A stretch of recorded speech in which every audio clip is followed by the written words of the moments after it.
Hello friends, welcome to Buds to Bloom. இன்னைக்கு நம்ம பார்க்க போறது ஒரு அருமையான சூப் வெரைட்டி. இனிமே நம்ம சேனல்ல அடிக்கடி நிறைய சூப் பார்ப்போம். இந்த சூப் பாத்தீங்கன்னா முடி வளர்ச்சி, weight loss அந்த மாதிரி நிறைய விஷயத்துக்கு ஹெல்ப் பண்ணும். இன்னும் நான் போற நிறைய சூப் நீங்க பார்க்கணும்னா Buds to Bloom சப்ஸ்கிரைப் பண்ணி வச்சுக்கோங்க. உங்களுக்கு நிறைய நோட்டிஃபிகேஷன் வரும் நம்ம போடுற வீடியோஸ் எல்லாமே.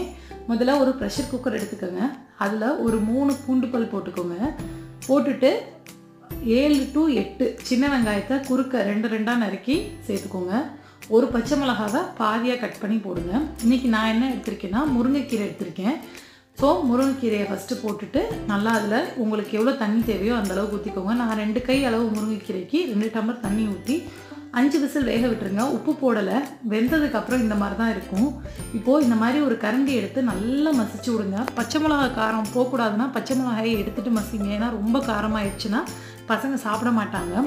இப்போ நம்ம என்ன பண்ண போறோம்னா இதுல கொஞ்சமா ஒரு 1/2 டேபிள்ஸ்பூன் அளவு கார்ன்ஃப்ளவர் போட்டு தண்ணி ஊற்றி மிக்ஸ் பண்ணி கட்டி இல்லாம இது கூட சேர்த்து அடுப்பு ஆன் பண்ணிடுங்க. ரொம்ப கொதிக்க கூடாது. ஜஸ்ட் அடுப்பு ஆன் பண்ணிட்டு இந்த கார்ன்ஃப்ளவர்ல உள்ள பச்சை வாசனை போகணும். அந்த அளவுக்கு பண்ணுங்க. இப்போ வெரி லாஸ்ட் இப்போதான் தேவையான அளவு உப்பு சேர்க்கிறோம். இது பாத்தீங்கன்னா முடி வளர்ச்சி, weight loss, வயிற்று வலி ப்ராப்ளம் இருக்கிறவங்க எல்லாத்துக்குமே ரொம்ப ரொம்ப நல்லது. இரும்பு சத்து, ஏழைகளுக்கு என்ன சொல்றது தங்க சத்து தர கீரை முருங்கைக்கீரைன்னு சொல்லுவாங்க. அந்த அளவுக்கு ஒரு பவர்ஃபுல். இப்போ நம்ம எல்லாத்தையுமே வடிகட்டி எடுத்துடுறோம். ஆல்ரெடி இது 4 விசில் வச்சனால இதில் உள்ள சத்து எல்லாமே அந்த ஜூஸில் இறங்கிரும்.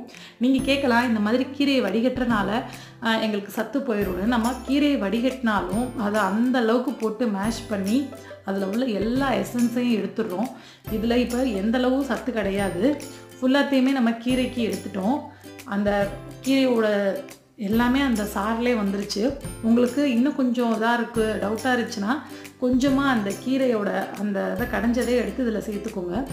1 டேபிள் ஸ்பூன் அளவு மிளகு ஜீரகத்தூள் போட்டுக்கோங்க. இந்த மாதிரி கார்ன் சிப்ஸ் இல்லைன்னா மிக்சர் இது மாதிரி மேலே போட்டு பசங்களுக்கு கொடுத்தீங்கன்னா சூப்பராக சாப்பிடுவாங்க.